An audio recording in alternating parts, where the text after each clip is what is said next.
अप्रवासी मजदूरों, छात्र छात्राओं, पर्यटकों और श्रद्धालुओं को अपने राज्य वापस जाने के लिए केंद्र सरकार ने दिशा निर्देश जारी कर दिया है। लेकिन इसमें सबसे ज्यादा दिक्कत जिस राज्य को आने वाली है वो है बिहार, क्योंकि बिहार के काफी संख्या में मजदूर और छात्र दूसरे राज्यों में हैं और लगातार ये मांग होती रही है कि उनको वापस बुलाया जाए। अब चूंकि केंद्र सरकार ने फैसला ले लिया है, तो बिहार सरकार क्या करती है, इसके बारे में बातचीत करने के लिए हमारे साथ हैं बिहार सरकार में मंत्री संजय कुमार झा।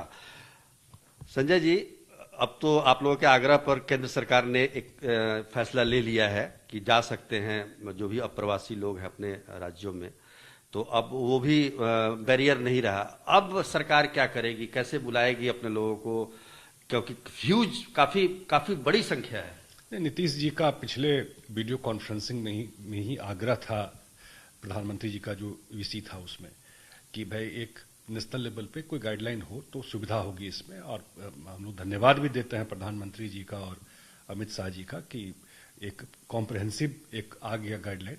और आपने ठीक कहा कि बिहार में जब हम लोगों ने 1,000 रुपये देने की बात की तो 28 लाख लोग रजिस्टर किए जो बिहार के बाहर है।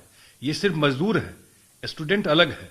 तो आप इमेजिन कर सकते हैं कि इसका मैग्नीट्यूड कितना बड़ा है। तो एक बहुत बड़ा चैलेंज है, लेकिन सरकार बिल्कुल गेयरअप है। हम लोगों ने जब बिहार बॉर्डर से उनको ब्लॉक में क्वारंटाइन सेंटर बनाया है, उनको जाके रहना पड़ेगा जो मजदूर आ रहा है 14 दिन वहां पर, उनके खाने का, रहने का। और जो मैं आज सुबह तक पता कर रहा था तो 1.25 लाख मजदूर का रहने का इंतजाम हो गया है। आज शाम तक 2 लाख लोगों का रहने का इंतजाम ब्लॉक में हो जाएगा। अगर मान लीजिए कि 28 लाख जैसा कि आप बता रहे हैं, उसमें से अगर 50% भी मान लेते हैं तो 15 लाख लोग आएंगे। 15 लाख लोगों को क्वारंटीन करना। दूसरी बात, मेरा एक सवाल ये है कि जो केंद्र सरकार का दिशा निर्देश है उसमें यह कहा गया है कि राज्य सरकार लेके आएगी उनको, यानी कि आपको ही वो सुविधा उपलब्ध करानी है जहां से मजदूरों को लाना है, बस भेज के, या आपको नोडल ऑफिसर बनाना है, उनका स्वास्थ्य का जांच। ये सब कैसे संभव हो पाएगा, कैसे संभव? ये नहीं है कि राज्य सरकार को ही लाना है, कि नोडल ऑफिसर कोऑर्डिनेट करेगा जिस स्टेट से लोग आ रहे हैं, वहां से कोऑर्डिनेट करके फिर कैसे यहां पर आएंगे और वहां भी जांच होगा। और यहां पर जब बिहार के बॉर्डर में इंटर करेंगे तो बिहार के बॉर्डर में इंटर करने के बाद उनका जांच करा करके यहां से बस से, जैसे मैंने कहा कि हर एक ब्लॉक में, गांव में लोग घर चले जाते थे, खाना खा लेते थे, घर चले जाते थे। हर एक ब्लॉक में क्वारंटीन सेंटर बनाया गया है और वहां पर उनको उसमें जाकर के रखा जाएगा। ये अरेंजमेंट किया जा रहा है। चैलेंज बड़ा है, ये मैं खुद कह रहा हूं कि ये बड़ा चैलेंज है। अभी हम ही लोगों को नहीं मालूम है कितनी बड़ी संख्या में लोग आएंगे, लेकिन ओवरऑल जो असेसमेंट के हिसाब से कि एक ही दिन में सब लोग नहीं आ जाएंगे, पॉसिबल नहीं है, क्योंकि ट्रेन का मूवमेंट या प्लेन का मूवमेंट इस हिसाब से नहीं है। तो वो जब आएंगे तो हमारी तैयारी पूरी है, जो उनके रहने का, उनके 14 दिन के क्वारंटीन का, उनके खाने का, वहां पर हम लोग सीसीटीवी कैमरा वगैरह भी लगा रहे हैं कि उनको जो मॉनिटर करके रखा जा सके। और जो स्टूडेंट आएंगे उनको उस क्वारंटीन में नहीं रहना, ये भी स्पष्ट कर देता हूं, वो अपने घर में जाकर के होम क्वारंटीन में जाकर के रहेंगे। मजदूर जो आएंगे उनको ब्लॉक के हेडक्वार्टर में उस क्वारंटीन में रहना। मतलब स्पष्ट मैं करना चाहूं इसको, तो ये है कि बिहार सरकार, मतलब बॉर्डर पर, बिहार बॉर्डर पर जो लोग भी मजदूर हो, श्रद्धालु हो, छात्र हो, छात्राएं हो, आते हैं, उनको अपने ब्लॉक तक पहुंचाएगी, क्वारंटीन सेंटर तक, और छात्रों को घर तक पहुंचाएगी। बिल्कुल बिल्कुल, उसमें जिनको आवश्यकता होगी उनको मदद करेगी उसमें।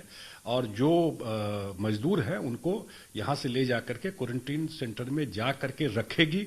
इसको थोड़ा और आगे बढ़ाइए, उसमें जो सिम्टोमेटिक होंगे उनको अलग रखा जाएगा, जिसको पॉजिटिव आ जाएगा उनको फिर आइसोलेट किया जाएगा। ये सारा प्रोटोकॉल बना करके उस पर काम किया गया है। एक बात मैं जरूर ऐड करना चाहता हूं इसमें, कि पिछले दिनों में जो देखा गया है, और अपील भी करना चाहता हूं, उसी पे आना चाह रहा था दरअसल, कि अभी जो लगातार मजदूरों का आना वैसे ही मतलब कभी बंद हुआ नहीं है, और लोग पैदल और जैसे तैसे करके लोग आ रहे हैं।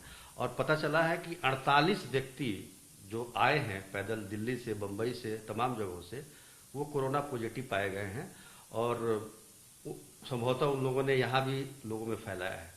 तो ये जो इतनी संख्या में लोग आएंगे, आपको क्या लगता है कि सुरक्षा? नहीं, मैंने कहा कि इस प्रोटोकॉल में आने में तो हम लोग मिनिमाइज करने की कोशिश करेंगे, लेकिन जो चोरी छुपे आ रहे हैं और घर भाग रहे हैं, वो सबसे बड़ा खतरा है। मैं अपील भी करूंगा, आज से तो लाउड स्पीकर से पूरा हर एक गांव में प्रचार भी किया जा रहा है कि भाई जो आ रहे हैं इस प्रोटोकॉल में जाइए, जांच करा करके क्वारंटीन होकर के रहिए, और अदरवाइज आप चोरी छुपे आइएगा, सरकार एक्शन लेगी। ये नहीं हो सकता है कि आप आ करके अब पूरे एरिया को, लोगों को बीमार करें, लोगों का जान खतरा में डाले। एक आदमी के वजह से पूरा गांव, पूरा एरिया, अगर जान का खतरा उस पर होता है तो जरूर सरकार भविष्य में आप पर एक्शन भी लेगी। और लोगों से भी अपील करूंगा कि ऐसे लोग आते हैं तो जरूर सरकार को सूचना दें कि चोरी छुपे जो घर पहुंच रहे हैं।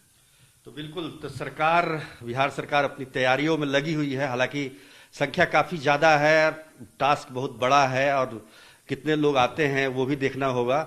लेकिन एक बात महत्वपूर्ण है कि जो लोग भी चोरी छिपे बिहार में प्रवेश करते रहे हैं लगातार, और जिनकी वजह से जैसा कि 48 लोग पॉजिटिव भी पाए गए हैं उनमें से, उन पर सरकार एक्शन लेगी, ऐसा मंत्री जी का कहना है। और साथ में ये भी कहा जा रहा है कि सरकार हर एक प्रखंड स्तर पर क्वारंटीन सेंटर बना रही है, जहां पर जो भी लोग आएंगे उनको रखा जाएगा। कैमरामैन नदीम आलम के साथ सुजीत कुमार झा, पटना।